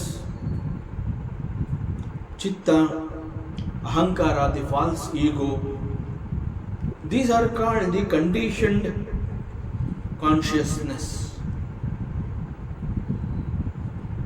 In fact, ನಾವು ಅಂತಃಕರಣ ಅಂತ ಮಾತನಾಡ್ತೀವಿ. ಅಂತಃಕರಣ ಅಂತಂದಾಗ ದಿಸ್ ಅಂತಃಕರಣ ಅನ್ನುವಂಥದ್ದು has got 4 compartments. Put together 4, it is called ಅಂತಃಕರಣ. ಅಲ್ಲಿ 4 ಕಂಪಾರ್ಟ್ಮೆಂಟ್ಸ್ ಇದೆ ಅಂತಂದರೆ, ಒಂದರಲ್ಲಿ ದರ್ ಇಸ್ ಮೈಂಡ್, ಮನಃ, ಬುದ್ಧಿ, ಚಿತ್ತ, ಅಹಂಕಾರ. ಸೊ ಅವೆಲ್ಲ ಸೇರಿ ಇಟ್ ಈಸ್ ಅಂತಃಕರಣ. So these are all conditioned consciousness. See, we also have to understand that there should not be a mix-up the senses with the sense organs. The senses with the sense organs ಅಂತಂದಾಗ ಅದನ್ನು ನಾವು ಬೇರೆ ಬೇರೆ ರೀತಿಯಲ್ಲಿ ಅರ್ಥ ಮಾಡ್ಕೋಬೇಕಾಗತ್ತೆ. ಅನೇಕ ಸಂದರ್ಭಗಳಲ್ಲಿ ಅವುಗಳು ಒಂದೇ ಅನ್ನುವಂತೆ ಕಾಣುತ್ತೆ, but there are little differences. So organs are different, the senses are different. ಈಗ let us see one example. ಈಗ ವಿ ಹ್ಯಾವ್ ಐಸ್, ಅದೇ ರೀತಿ ಕಿವಿ ಇದೆ, ಮೂಗಿದೆ, ನಾಲಿಗೆ ಇದೆ, ಸ್ಕಿನ್ ಇದೆ. These are all sense objects. These are all sense objects. And there are organs at the same time. So inside these organs we have the senses. ಯಾವುದದು? See, ಅವುಗಳು ಯಾವುದು ಅಂತಂದರೆ, one is hearing, the faculty ಅಂತ ಹೇಳ್ತಾರೆ. ಕಿವಿ ಅನ್ನುವಂತಹದ್ದು sense object. The senses ಅಂತಂದರೆ hearing. So they are hearing, smelling ಆಘ್ರಾಣ, ಟೇಸ್ಟಿಂಗ್ ರುಚಿ, ಸೀಯಿಂಗ್ ಕಣ್ಣುಗಳಿಂದ ನೋಡುವಂತಹದ್ದು, ಟಚಿಂಗ್ ಸ್ಪರ್ಶ. So the functions of these objects, ಕಣ್ಣು ಅಂತಂದಾಗ ಕಣ್ಣಿನ ಮೂಲಕ ನಾವು ಏನು ಮಾಡ್ತೀವಿ ಅಂತಂದರೆ we see the objects and we have to analyse certain things. ಆ್ಯಕ್ಚುಲಾಗಿ what is it that makes us to see? ನಾವು ಯಾವ ರೀತಿಯಲ್ಲಿ ನೋಡ್ತೀವಿ? So what is it that makes you to see some objects? For example, ನಾವು ಒಂದು cinema ನೋಡ್ತಾ ಇದ್ದೀವಿ. ಆ ಸಿನಿಮಾದಲ್ಲಿ there are so many things, ಅನೇಕ ಬೇರೆ ಬೇರೆ ಡಿಫ್ರೆಂಟ್ ದೃಶ್ಯಗಳಿದೆ. ಒಂದು ಬ್ಯೂಟಿಫುಲ್ ಪ್ಯಾಲೇಸ್, ಬಿಲ್ಡಿಂಗ್ ಎಲ್ಲ ಇರುತ್ತೆ, ಗಾರ್ಡನ್ ತೋರಿಸ್ತಾರೆ, ಸುಂದರವಾದ ಹೂವಿನ ತೋಟ ಇರುತ್ತೆ, ಅನೇಕ ದೃಶ್ಯಗಳು. ಮತ್ತು ಅದೇ ರೀತಿ ಆ ಫಿಲಮಲ್ಲಿ songs, fighting, comedy. So there are so many things. Suppose ನಾವೆಲ್ಲ ಸಿನಿಮಾ ನೋಡ್ತಾ ಇರೋವಂತಹ ಸಂದರ್ಭದಲ್ಲಿ ಒಂದು ಕಾಮಿಡಿ ಪ್ರಸಂಗ ಬರುತ್ತೆ. ಆ ಕಾಮಿಡಿ ಪ್ರಸಂಗ ಬಂದಾಗ ಅಲ್ಲಿರುವಂತಹ ಒಂದು ಬಾಡಿ ಲ್ಯಾಂಗ್ವೇಜ್ ಇರಬಹುದು, ಅಥವಾ ಆ ಒಂದು ಸಂಭಾಷಣೆಗಳಿರಬಹುದು, ಅವುಗಳು ನಮಗೆ ನಗೋ ಹಾಗೆ ಮಾಡುತ್ತೆ. ನಾವು ನಗ್ತೀವಿ ಆ್ಯಂಡ್ ವಿ ಆರ್ ಲಾಫಿಂಗ್. ಮತ್ತು ನಮ್ಮ ಪಕ್ಕದಲ್ಲೇ ಕೂಡ ಮತ್ತೊಬ್ಬರು ಕುಳಿತುಕೊಂಡು ಅವರು ಕೂಡ ಫಿಲಮ್ನ ನೋಡ್ತಾ ಇರ್ತಾರೆ. ಈ ಕಾಮಿಡಿ ಸೀನ್ ಬಂದಾಗ ಆ ಡೈಲಾಗ್ಸ್ಗಳನ್ನ ನಾವು ಕೇಳಿಸ್ಕೊಂಡಾಗ ನಾವು ತುಂಬ ಜೋರಾಗಿ ನಕ್ಕಿರ್ತೀವಿ, ಎಂಜಾಯ್ ಮಾಡ್ತಾ ಇರ್ತೀವಿ. ನಾವೆಲ್ಲ ಈ ರೀತಿ ನಗ್ತಾ ಇರುವಂತಹ ಆ ಸಂದರ್ಭದಲ್ಲಿ ನಮ್ಮ ಪಕ್ಕದಲ್ಲೇ ಕುಳಿತಿರುವಂತಹ ಆ ವ್ಯಕ್ತಿ he was very quiet and serious. ಅವನು ಕೂಡ he is also watching the movie ನಮ್ಮ ಥರನೇ. ಬಟ್ ನಾವೆಲ್ಲ ನಗ್ತಾ ಇದ್ದೀವಿ, ನಾವೆಲ್ಲ ಒಂದು ಗುಂಪು ಹೋಗಿದ್ದೀವಿ, ನಾವೆಲ್ಲ ನಗ್ತಾ ಇದ್ದೀವಿ. ಬಟ್ ನಮ್ಮ ಜೊತೆಯಲ್ಲಿ ನಮ್ಮ ಪಕ್ಕದಲ್ಲೇ ಕೂತಿರುವಂತಹ ಆ ವ್ಯಕ್ತಿ he is very serious, he is very quiet, he is not laughing. ಆಗ ನಮಗೆ ಆಶ್ಚರ್ಯ ಆಗುತ್ತೆ, ಯಾಕೆ ಈ ವ್ಯಕ್ತಿ ನಗ್ತಾ ಇಲ್ಲ? ದಿ ಎಂಟೈರ್ ಥಿಯೇಟರ್, ಕೇವಲ ನಾವು ಮಾತ್ರ ಅಂತ ಅಲ್ಲ, ನಮ್ಮ ರೀತಿ ಆ ಥಿಯೇಟರ್ನಲ್ಲಿ 100 ಜನ ಬಂದಿರ್ತಾರೆ. ಸೊ ನಾವು ಹೇಗೆ ನಗ್ತಾ ಇದ್ವಿ ಆ ರೀತಿಯಲ್ಲಿ ಥಿಯೇಟರ್ನಲ್ಲಿ ಕುಳಿತು ಆ ಫಿಲಮ್ನ ನೋಡ್ತಾ ಇದ್ದಂತಹ ಅನೇಕ ವ್ಯಕ್ತಿಗಳು, ಹೆಚ್ಚು ಕಡಿಮೆ ಎಲ್ಲರೂ, ಪ್ರತಿಯೊಬ್ಬರು ನಗ್ತಾ ಇದ್ದಾರೆ.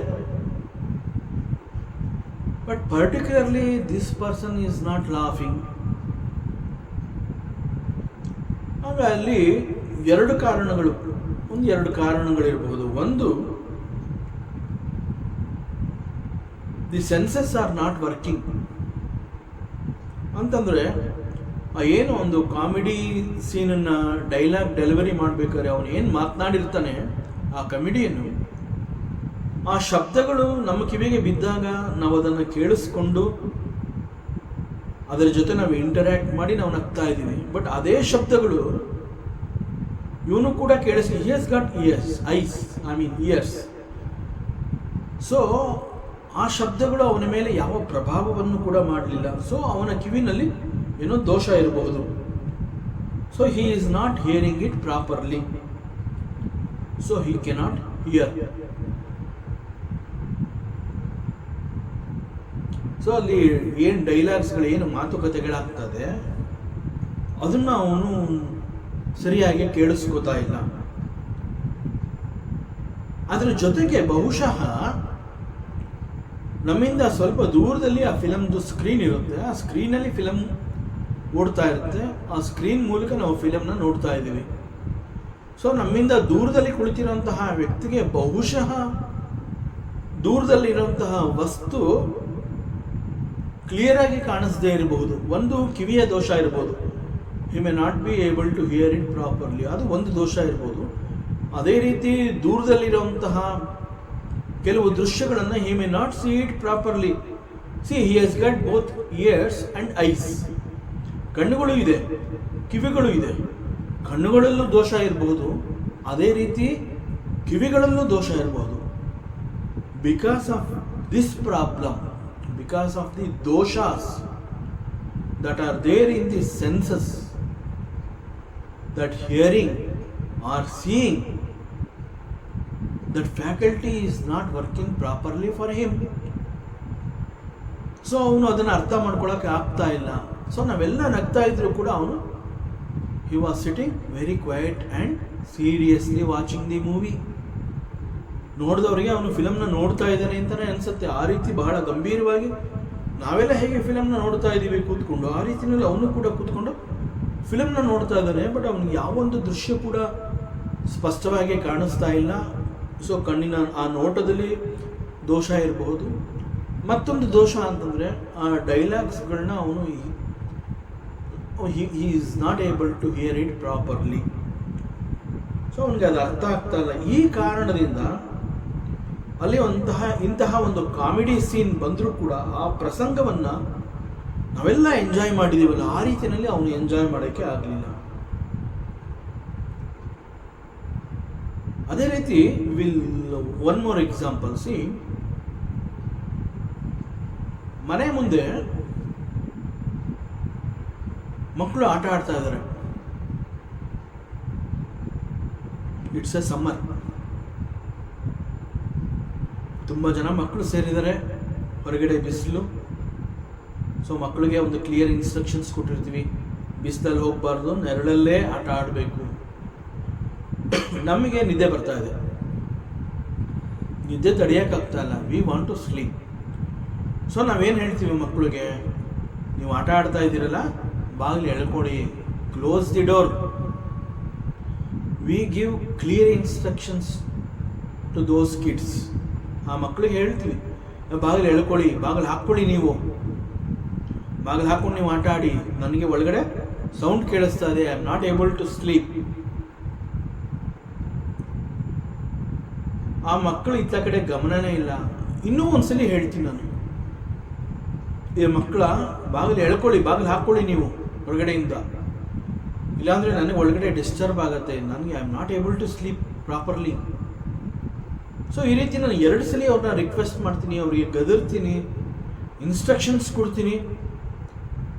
ಸೊ ಇನ್ ಸ್ಪೈಟ್ ಆಫ್ ಆ ಇನ್ಸ್ಟ್ರಕ್ಷನ್ಸ್ ಇರ್ಬೋದು, ಅವ್ರನ್ನ ಗದರಿರೋಂತಹದ್ದು ಇರ್ಬೋದು, ಏನು ಬಾಗಿಲು ಎಳ್ಕೋತಾನೆ ಇಲ್ಲ ಅವರು. ದಟ್ ಮೀನ್ಸ್ ಆ ಮಕ್ಕಳಲ್ಲಿ ದೋಷ ಇದೆ ಅಂತನಾ? ಇಲ್ಲ. There is one more problem.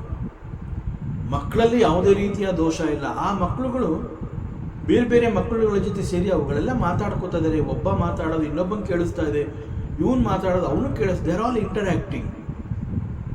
And ಅವರೆಲ್ಲ ಅನೇಕ ವಸ್ತುಗಳನ್ನು ಇಟ್ಕೊಂಡು ನೋಡಿಕೊಂಡು, so it is possible for them to see the objects, it is possible for them to listen.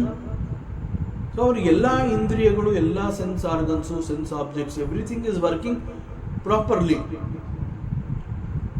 They are all fine, good children. They are all fine children, healthy children.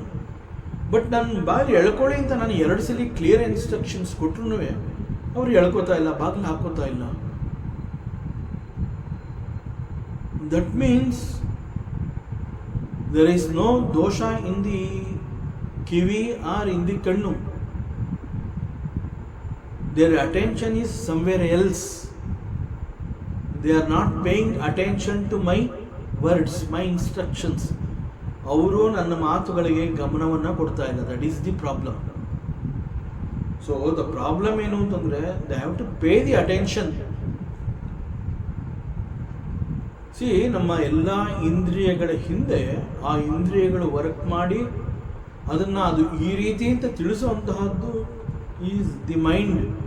ಅದಕ್ಕೆ ಅದನ್ನು ಸೂಕ್ಷ್ಮ ಇಂದ್ರಿಯ ಅಂತ ಕರೀತಾರೆ. ಈಗ ಅನೇಕ ಸಂದರ್ಭಗಳಲ್ಲಿ ನಾವೆಲ್ಲ ಒಂದು ಫಾರೆಸ್ಟ್ಗೆ, ಸಫಾರಿಗೆ ಹೋಗಿರ್ತೀವಿ. ನಮ್ಮ ಕಣ್ಣು ಮುಂದೆ ನಾವೊಂದು 8-10 ಜನ ಕೂತ್ಕೊಂಡು ನೋಡ್ತಾ ಇರ್ತೀವಿ ಫಾರೆಸ್ಟ್ನ. ನಮ್ಮ ಕಣ್ಣು ಮುಂದೆ ಒಂದು 8-10 ಜಿಂಕೆಗಳು ಈ ಕಡೆಯಿಂದ ಆ ಕಡೆಗೆ ಓಡತ್ವೆ. ಆಮೇಲೆ ಮಂಕಿಗಳು ಬರುತ್ತವೆ, ದೂರದಲ್ಲಿ ಒಂದು ಹುಲಿ ಕಾಣುತ್ತೆ. ಅವನ್ನೆಲ್ಲ ನಾವು ಏನು ಒಂದು 8-10 ಜನ ಇದ್ವಿ, ನಾವೆಲ್ಲ ನೋಡ್ತೀವಿ. ನೋಡ್ಬಿಟ್ಟು ನಾವೆಲ್ಲ ಮಾತಾಡ್ತೀವಿ. ಸುಮಾರು ಒಂದು 25 ಜಿಂಕೆ ಈ ರೋಡ್ ಕ್ರಾಸ್ ಮಾಡ್ತು, ದೂರದಲ್ಲಿ ಒಂದು ಹುಲಿ ಇತ್ತು, ತುಂಬ ಕಪಿಗಳು ಬಂದಿದ್ವು. ಈಗ ಆನೆ ಎಲ್ಲ ಬರ್ತಾ ಇದೆ, ಆನೆ ಬರುತ್ತೆ, ಆನೆನೂ ಕ್ರಾಸ್ ಮಾಡುತ್ತೆ. ಆಮೇಲೆ ಎಲ್ಲ ಆದಮೇಲೆ ವಾಪಸ್ ಬರ್ಬೇಕಾದ್ರೆ ನಾವು ಮಾತಾಡ್ತಾ ಕೂತ್ಕೋತೀವಿ, ಕಾಡಲ್ಲಿ ನಾವು ಏನೇನು ನೋಡಿದ್ವಿ ಅಂತ. ಆಗ ಯಾರೋ ಒಬ್ಬ ಕೇಳ್ತಾನೆ, ಆನೆ ಬಂದಿದ್ದ? ಚಾನ್ಸೇ ಇಲ್ಲ. ಜಿಂಕೆನ ನೋಡಿದ್ವಿ ನಾವು, ಮಂಗಗಳನ್ನು ನೋಡಿದ್ವಿ, ದೂರದಲ್ಲಿ ಒಂದು ಹುಲಿ ಇತ್ತು, ಅದನ್ನು ಕೂಡ ನೋಡಿದ್ವಿ. ಆನೆಗಳೆಲ್ಲಿ ಬಂತು? ಬಟ್ ನಾವು ಅಷ್ಟೂ ಜನ ಹೇಳ್ತಾ ಇದ್ದೀವಿ, ಎಸ್ ನೀನು ನನ್ನ ಪಕ್ಕದಲ್ಲೇ ಇದ್ದಿ. ಆನೆಗಳು ಪಾಸ್ ಆಯಿತು, ಸುಮಾರು ಒಂದು 15 ಆನೆಗಳು ಹೋಯಿತು, ದೊಡ್ಡ ಹಿಂಡು ಅದು. ನಾವೆಲ್ಲ ನೋಡಿದ್ವಿ. ನೋಡಿ, ನಾನು ಫೋಟೋ ತೆಗೆದಿದ್ದೀನಿ. ನೋಡ್ಬಿಟ್ಟು ನಾವು ಕ್ಯಾಮ್ರಾದಲ್ಲಿ, ಮೊಬೈಲಲ್ಲಿ ಅದನ್ನು ಕ್ಯಾಪ್ಚರ್ ಮಾಡಿರೋದನ್ನು ತೋರಿಸಿದಾಗ ಅವನಿಗೆ ಆಶ್ಚರ್ಯ ಆಗುತ್ತೆ. ಹಾಗಾದ್ರೆ ನಾ ಎಲ್ಲಿ ಹೋಗಿದ್ದೆ? ನೀನು ಇಲ್ಲೇ ಇದ್ದೀಪ್ಪ, ನಾನು ನಮ್ಮ ಗುಂಪು ಒಂದು ಫೋಟೋ ತಗೊಂಡಿದ್ದೀನಿ, ನೋಡಿ ನೀನು ಇಲ್ಲೇ ಇದೆಯಾ.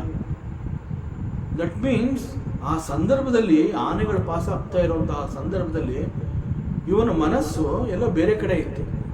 ಸೊ ಕಣ್ಣು ಇವನಿಗಿದ್ರೂ ಇವನು ಜಿಂಕೆಗಳನ್ನು ನೋಡಿ ಗುರುತಿಸ್ದ, ಮಂಗಗಳನ್ನು ನೋಡಿ ಗುರುತಿಸ್ದ, ದೂರದಲ್ಲಿದ್ದ ಹುಲಿಯನ್ನು ನೋಡಿ ಗುರುತಿಸ್ದ. ಅವನು ಎದುರುಗಡೆ ಪಾಸಾದಂತಹ ಆನೆಗಳು ಆ ಪಾಸಾಗ್ತಾ ಇರೋ ಸಂದರ್ಭದಲ್ಲಿ ಕಣ್ಣುಗಳು ನೇರವಾಗಿ ಬಿಟ್ಕೊಂಡಿದ್ದ. ಅವನು ದೃಷ್ಟಿ ಇದ್ರೂ ಕೂಡ ಅಲ್ಲಿ ಕಣ್ಣಿನ ಹಿಂದೆ ಮನಸ್ಸು ವರ್ಕ್ ಮಾಡಲಿಲ್ಲ. It was the mind was somewhere else.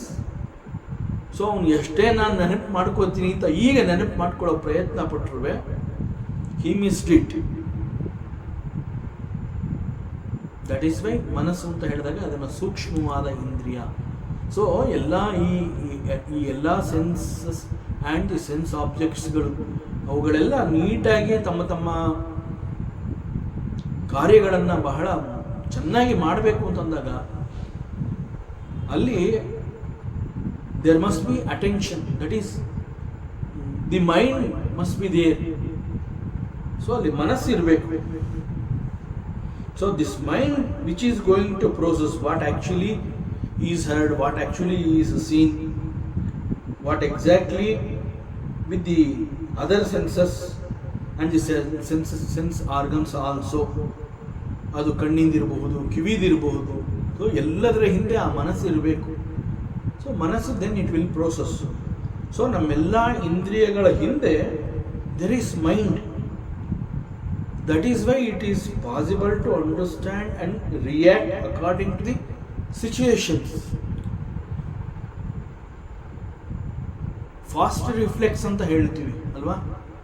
ಯಾವುದೋ ಒಂದು ನೋಡ್ತೀವಿ, ಅದಿನ್ನೇನು ನಮ್ಮ ಮೇಲೆ ಬೀಳತ್ತೆ ಅನ್ಬೇಕಾದ್ರೆ ನಾವು ಇಮ್ಮಿಡಿಯೇಟಾಗಿ ನಾವು ಹಿಂದಕ್ಕೆ ಹೋಗ್ತೀವಿ.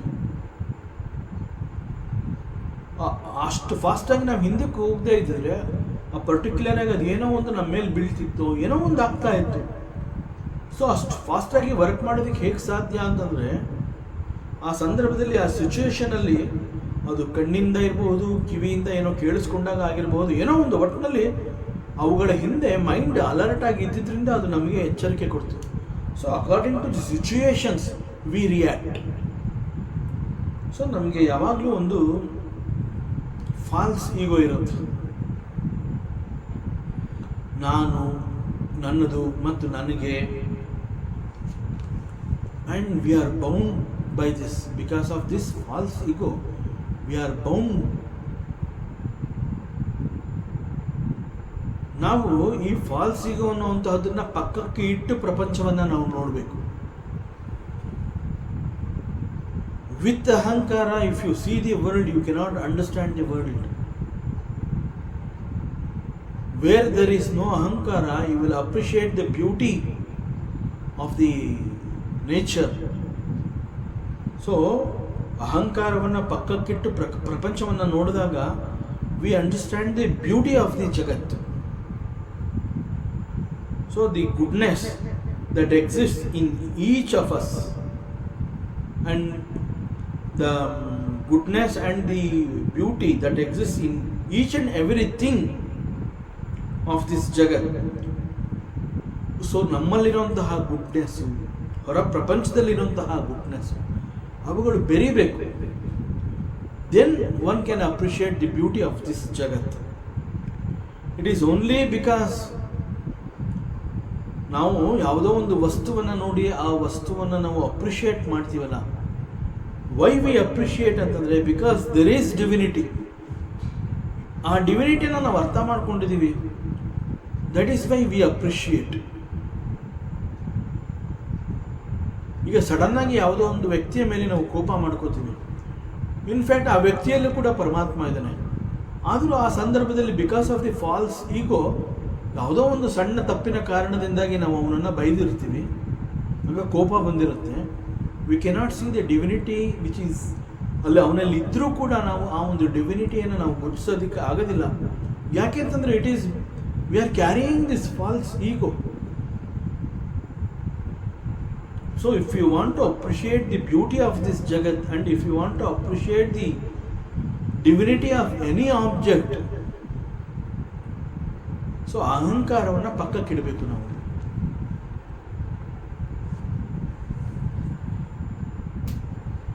So ಆ ಡಿವಿನಿಟಿ ಅಂತಂದರೆ it is in the form of that ದೃಶ್ಯಾಸ್ ಅಂತಂದರೆ there are so many objects, some objects and etc. So we always have this false ego.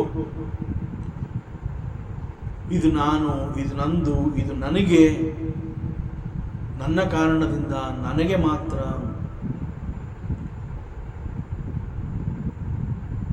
So I live here in this huge bungalow. It belongs to me. I am such and such a person. I am worth so much. I have so much of bank deposits, I have so much of real estates, I have so much of vehicles, These are all false ego. We have to understand one ultimate truth about ನಾವೇನು ನಾನು ನಂದು ಅಂತ ಹೇಳ್ಕೊತಾ ಇದ್ದೀವಿ. In fact ಪ್ರತಿ ಬಾರಿ ನಮ್ಮಲ್ಲಿ ಅಹಂಕಾರ ಯಾವ ಕಾರಣದಿಂದ ನಮ್ಮನ್ನು ಜಾಗೃತಗೊಳಿಸುತ್ತೆ ಅಂತಂದರೆ, it is because we have A body. We are so much attached and identified with the body, and we think we are this body. ಈ ಸಂದರ್ಭದಲ್ಲಿ we should understand there is a truth. ವೇದಾಂತ ಬಹಳ ಸ್ಪಷ್ಟವಾಗಿ ಹೇಳುತ್ತೆ, ಈ ದೇಹ ಅನ್ನುವಂತಹದ್ದು actual ಆಗಿ ಈ ದೇಹವನ್ನು ನಾನು ಅಂತ ನಾವು ಹೇಳ್ಕೊತಾ ಇದ್ದೀವಲ್ಲ, ಈ ದೇಹ ಅನ್ನುವಂತಹದ್ದು ಈಗಾಗಲೇ ಸಾವಿರಾರು ಬೇರೆ ಬೇರೆ ಶರೀರಗಳನ್ನು ಹೋಗಿ ಅನುಭವಿಸಿ ಈಗ ಇಲ್ಲಿ ನನಗೆ ಸಿಕ್ಕಿದೆ ಈ ದೇಹ. ಸೊ ಈಗ ನನಗೆ ಸಿಕ್ಕಿರುವಂತಹ ಈ ದೇಹವನ್ನು ನಾನು ಅಂತ ಹೇಳ್ಕೊತಾ ಇದ್ದೀನಲ್ಲ, ಬಟ್ ಈ ದೇಹ ಈಗಾಗಲೇ ಸಾವಿರಾರು ಬೇರೆ ಬೇರೆ ಶರೀರಗಳನ್ನು ಹೋಗಿ ಅಲ್ಲೆಲ್ಲ ಇದ್ದು ಬಂದಿರುವಂತಹದ್ದಿದು. ಬೇರೆ ಬೇರೆ ಶರೀರಗಳಲ್ಲಿ ಇದು ತನ್ನ ಅಸ್ತಿತ್ವವನ್ನು ಕಂಡುಕೊಂಡಿತ್ತು, ಮತ್ತು ಆ ಶರೀರಗಳಲ್ಲಿ ಅದು ಯಾವೆಲ್ಲ ರೀತಿಯ ಪಾತ್ರಗಳನ್ನು ಮಾಡಬೇಕಾಗಿತ್ತು ಆ ಎಲ್ಲ ಪಾತ್ರಗಳನ್ನು ಮಾಡಿ ಆಗಿದೆ. ಅದು ಆ ಜನ್ಮವನ್ನು ಕಳ್ಕೊಂಡಿದೆ. ಅದು ಪ್ರೀವಿಯಸ್ ಬರ್ತಲ್ಲಿ ಹೆಣ್ಣಾಗಿರಬಹುದು, ಸಿರಿವಂತ ಆಗಿರಬಹುದು, ಒಬ್ಬ ಬಡವನಾಗಿರಬಹುದು, ಅಥವಾ ಒಂದು ಪ್ರಾಣಿ ಆಗಿರಬಹುದು, ಒಂದು ಕೀಟವಾಗಿರಬಹುದು, ಹಲ್ಲಿ ಜಿರಳೆ ಇತ್ಯಾದಿ ಏನು ಬೇಕಾದ್ರೂ ಆಗಿರಬಹುದು. ಸೊ ಈಗ ಈ ದೇಹವನ್ನು ನಾನು ಅಂತ ಹೇಳ್ಕೊತಾ ಇರುವಂತಹ ಈ ದೇಹ ಈಗಾಗಲೇ ಇಂತಹ ನೂರಾರು ಶರೀರಗಳನ್ನು ದಾಟಿ ಈಗ ಇಲ್ಲಿ ಬಂದಿದೆ ಅಂತಂದರೆ, ಆ ನೂರಾರು ಶರೀರಗಳಲ್ಲಿ ಅದು ಹಲ್ಲಿ ಆಗಿರಬಹುದು, ಹಾವಾಗಿರಬಹುದು, ಯಾವುದೋ ಜಿರಳೆ ಆಗಿರಬಹುದು, ಸೊಳ್ಳೆ ಆಗಿರಬಹುದು, ನಾಯಿ ನರಿ ಇತ್ಯಾದಿ ಏನು ಬೇಕಾದ್ರೂ ಆಗಿರಬಹುದು. ಅದು ಹಾವಾಗಿದ್ದ ಪಕ್ಷದಲ್ಲಿ ಹಾವಿನ ಪಾತ್ರವನ್ನು ಮಾಡಿ ಆಗಿದೆ. ಅದು ಹಂದಿಯಾಗಿದ್ದಾಗ ಹಂದಿಯ ಪಾತ್ರವನ್ನು ಮಾಡಿದೆ, ಸೊಳ್ಳೆ ಆಗಿದ್ದಾಗ ಸೊಳ್ಳೆಯ ಪಾತ್ರವನ್ನು ಮಾಡಿದೆ. ಆದರೆ ಅವೆಲ್ಲವನ್ನ ಕಳ್ಕೊಂಡು ಈಗ ಈ ಶರೀರದ ಮೂಲಕ ಮತ್ತೆ ಇಲ್ಲಿ ಬಂದು ನನಗೆ ನಾನು ಅಂತ ಹೇಳಿ ನನ್ನನ್ನು ಬಡದೆಪ್ಪಿಸ್ತಾ ಇದೆ. ಸೊ ನನಗೆ ಸಿಕ್ಕಂತಹ ಈ ದೇಹವನ್ನು ನಾನು ಅಂತ ಈ ರೀತಿಯಲ್ಲಿ ನಾನು ಗುರುತಿಸ್ಕೊಂಡಿದ್ದೀನಿ.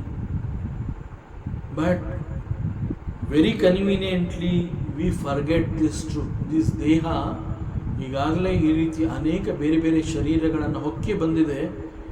ಈಗ ಇಲ್ಲಿ ನನಗೆ ಸಿಕ್ಕಿದೆ as an instrument. That's all. This body is just another instrument for me. ನಾನು ಮತ್ತೆ ವಿಕಾಸ ಹೊಂದಬೇಕು. ಸೊ ನಾನು ಅಂತ ಹೇಳಿದಾಗ ನನ್ನ ಉದ್ದೇಶನೇ ಬೇರೆ ಇದೆ. I am not this body. I got this body. I live in this body because my purpose is totally different. So let me do that patra now. So this we have to understand. Adu bitputtu I am so and so, I have a huge bungalow, I have so much of real estate, I have so many vehicles, my bank deposits, idu nandu, idu nanige, idu nanninda. This is called false ego. So there is always something in us which will tell us, which reveals who we are. So ನಾವೇನು ಈ ದೇಹವನ್ನು ಕುರಿತು ನಾನು ಅಂತ ಹೇಳ್ತಾ ಇದ್ದೀವಿ, actual ಆಗಿ ನಮ್ಮೊಳಗಡೆ ಇರುವಂತಹದ್ದು ಬೇರೆಯದೇ ಸತ್ಯವನ್ನು ಅದು ತೋರಿಸ್ಕೊಡುತ್ತೆ, ಬೇರೆಯದೇ ಸತ್ಯವನ್ನು ಕುರಿತು ಮಾತನಾಡುತ್ತೆ. ಸೊ ಒಳಗಡೆ something different from the body, from the mind, from the intellect, from the false ego, there is something different is there, beyond body, beyond mind, beyond the intellect, beyond the ahankara. There is something. In fact, we are that something. We are not the body, we are not the mind, we are not even the intellect and the ahankara. So that is beyond all. Beyond all ಏನಿದೆ ನಾವು ಕೇವಲ ಅದು ಮಾತ್ರವೇ ಆಗಿದ್ದೀವಿ. It's A wonderful teaching of ಪರಮಾತ್ಮ Shrikrishna to Uddhava. And ಪರಮಾತ್ಮ ಹಿ continuous, ಯೋಸೌ ಗುಣಕ್ಷೋಭೋ ಕ್ರತೋ ವಿಕಾರ ಪ್ರಧಾನ ಮೂಲನ್ ಮಹತ್ ಪ್ರಸೂತಃ ಅಹಂ ತೀವ್ರನ್ ಮೋಹ ವಿಕಲ್ಪ ಹೇತು ವೈಕಾರಿಕ ತಮಸ ಐಂದ್ರಿಯಶ್ಚ.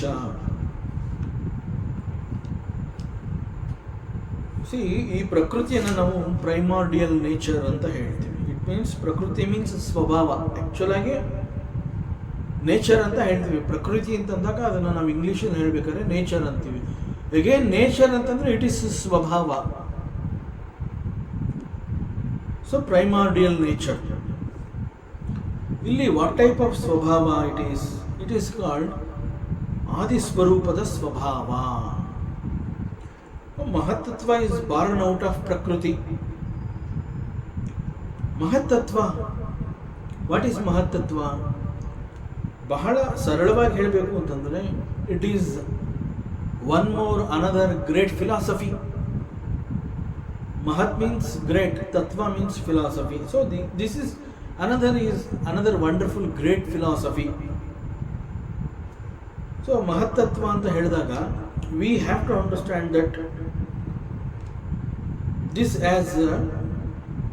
ಮಹತ್ತತ್ವ as intellect ಅಥವಾ ಬುದ್ಧಿ, ಆ ರೀತಿಯಲ್ಲಿ ಅರ್ಥ ಮಾಡ್ಕೋಬೇಕಾಗುತ್ತೆ. So it is cosmic intelligence. ಮಹತ್ತತ್ವ ಅಂತಂದ್ರೆ ಕಾಸ್ಮಿಕ್ ಇಂಟೆಲಿಜೆನ್ಸ್. ಸೊ ಇದರ ಪಾತ್ರ ಹೇಗಿದೆ?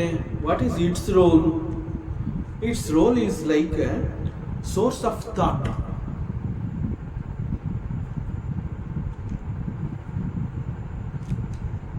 ನಾವು ಅಹಂಕಾರ ಅಂತ ಹೇಳ್ತೀವಿ. In fact ahankara is born out of this cosmic intelligence. So this ahankara is born out of cosmic intelligence. Cosmic intelligence ಅಂತಂದರೆ ಇಟ್ ಈಸ್ ಮಹತ್ತತ್ವ. ಈ ಹಿಂದೆ ಪರಮಾತ್ಮ ಶ್ರೀಕೃಷ್ಣ ಬೇರೆ ಬೇರೆ ಇಂದ್ರಿಯಗಳು ಈ ಪ್ರಕೃತಿಯ ಜೊತೆಯಲ್ಲಿ ಹೇಗೆ ವ್ಯವಹರಿಸತ್ವೆ, ಯಾವ ರೀತಿ ಇಂಟರ್ಯಾಕ್ಟ್ ಮಾಡತ್ವೆ ಅನ್ನೋಂತಹದ್ದನ್ನು ಉದ್ಧವನಿಗೆ ಬಹಳ ಡೀಟೇಲ್ ಆಗಿ ಹೇಳಿಕೊಟ್ಟಾಗಿದೆ. ಈಗ ಪರಮಾತ್ಮ ಬೇರೆ ಬೇರೆ 3 ಗುಣಗಳು how the interact with the nature ಅನ್ನೋಂತಹದ್ದನ್ನು ಕೂಡ ಇಲ್ಲಿ ತಿಳಿಸ್ತಾನೆ. It is only because of the ಮನೋವಿಕಾಸ.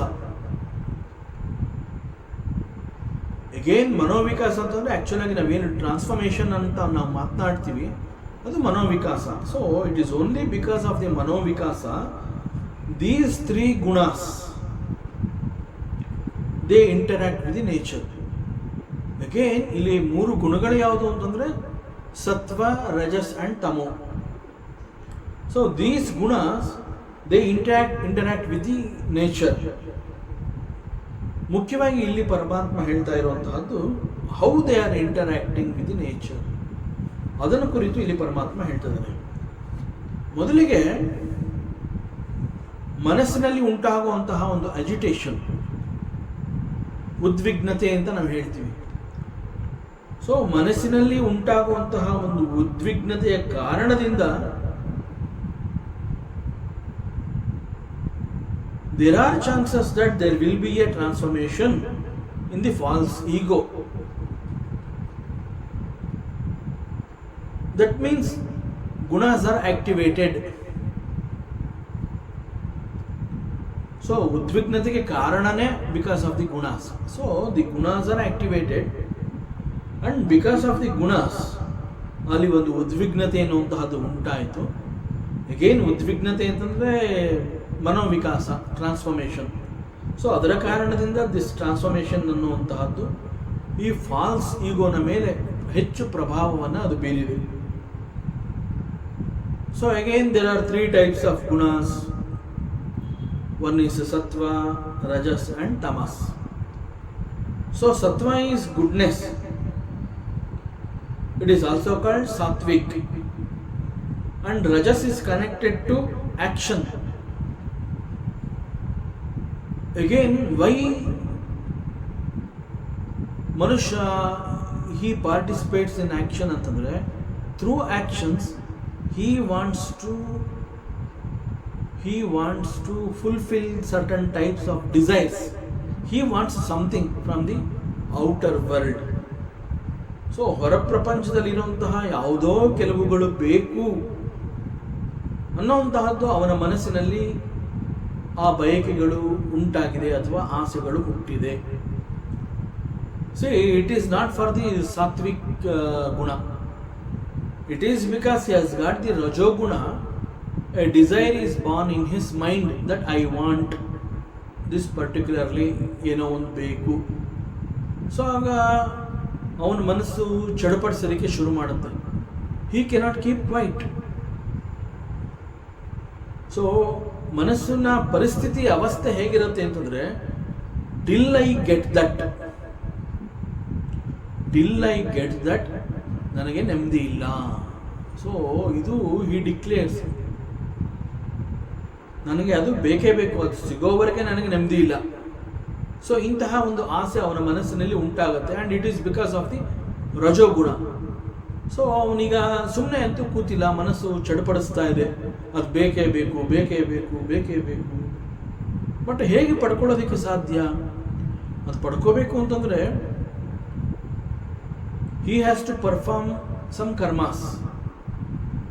ಕರ್ಮಗಳನ್ನು ಮಾಡುವ ಮೂಲಕ ನೇರವಾಗಿ ಅವುಗಳನ್ನು ಪಡ್ಕೋಬಹುದು, ಅಥವಾ ಕರ್ಮ ಮಾಡುವ ಮೂಲಕ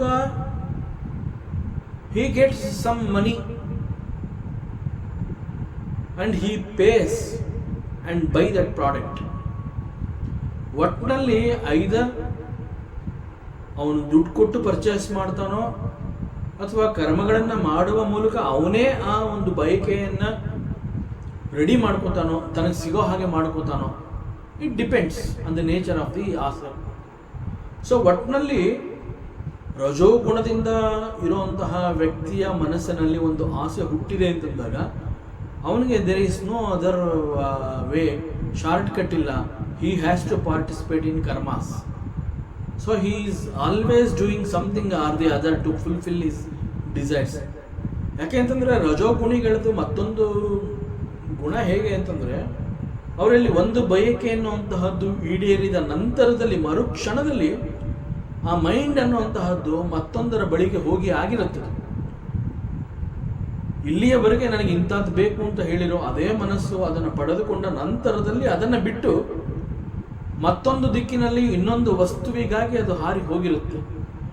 again he has to satisfy that also. ಮನಸ್ಸಿನ ಗುಣನೇ ಆ ರೀತಿ.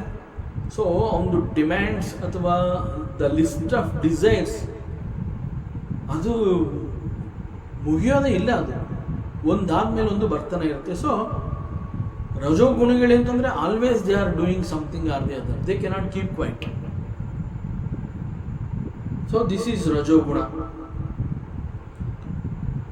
And the last one is tamas, and which is connected to the ignorance. ಅವ್ರಿಗೇನೂ ಬೇಕಿಲ್ಲ, ಅವ್ರಿಗೆ ಪ್ರಪಂಚದಿಂದ ಏನೊಂದೂ ಬೇಕಿಲ್ಲ, ಅವರಲ್ಲಿ ಆಸೆ ಅನ್ನುವಂತಹದ್ದೇ ಇಲ್ಲ. ಅವರು ಕೆಲವು ರೀತಿಯ ಕರ್ಮಗಳನ್ನು ಮಾಡಬೇಕು ಅನ್ನುವಂತಹ ಆ ಒಂದು ಅಪೇಕ್ಷೆನೇ ಅವರಲ್ಲಿ ಉಂಟಾಗಿರೋದಿಲ್ಲ. ಅವ್ರಿಗೆ ಏನೊಂದು ಬೇಡ ಅಂತಂದಮೇಲೆ ಅವರು ಯಾವ ಕರ್ಮವನ್ನು ಕೂಡ ಮಾಡೋದಿಲ್ಲ. ಅವರು ಕುಳಿತ ಜಾಗ ಬಿಟ್ಟು ಅಲ್ಲಾಡೋದಿಲ್ಲ. So that is tamoguna. So this is ಇದು ಗುಣಗಳು ಹೇಗೆ ಮನುಷ್ಯನನ್ನು ಕುಣಿಸುತ್ತೆ ಅಂತ ನಾವು ಹೌ ಡು ದೇ ಇಂಟರ್ಯಾಕ್ಟ್. ಈಗ ನಾವು ಯಾವುದೋ ಒಂದು ವಸ್ತುವನ್ನು ನಾವು ನೋಡ್ತೀವಿ, ಅದು ನಮ್ಮ ಕಣ್ಣೆದುರುಗಡೆ ಇರುತ್ತೆ. ಆ ವಸ್ತು ನನ್ನ ಕಣ್ಣೆದುರುಗಡೆ ಇರೋದ್ರಿಂದ ಐ ಕೆನಾಟ್ ಅವಾಯ್ಡ್ ಇಟ್. ನಾನು ಅದನ್ನು ನೋಡಲೇಬೇಕು.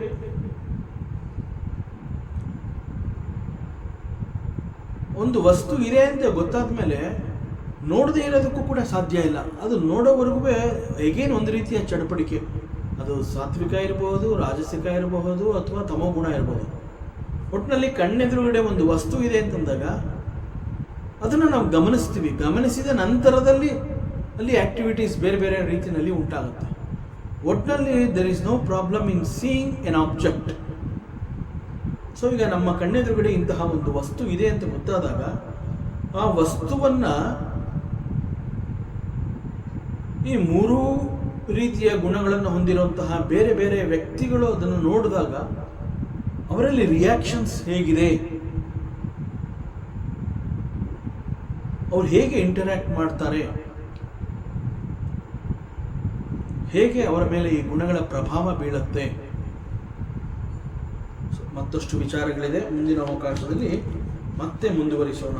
ಓಂ ಪೂರ್ಣಮದ ಪೂರ್ಣಮಿದಂ ಪೂರ್ಣಾತ್ ಪೂರ್ಣಮುದಚ್ಯತೆ ಪೂರ್ಣಸ್ಯ ಪೂರ್ಣಮಾದಾಯ ಪೂರ್ಣಮೇವಾವಶಿಷ್ಯತೆ. ಓಂ ಶಾಂತಿ ಶಾಂತಿ ಶಾಂತಿ. ಹರಿ ಓಂ. ಶ್ರೀ ಗುರುಭ್ಯೋ ನಮಃ. ಹರಿ ಓಂ. ಈ ದಿನದ ಪ್ರವಚನ ಸೇವೆಯನ್ನು ಪರಮಾತ್ಮ ಶ್ರೀಕೃಷ್ಣನ ಪಾದಚರಣೆಗಳಿಗೆ ಅತ್ಯಂತ ಭಕ್ತಿಯಿಂದ ಶ್ರದ್ಧೆಯಿಂದ ಅರ್ಪಿಸೋಣ. ಶ್ರೀಕೃಷ್ಣಾರ್ಪಣಮಸ್ತು.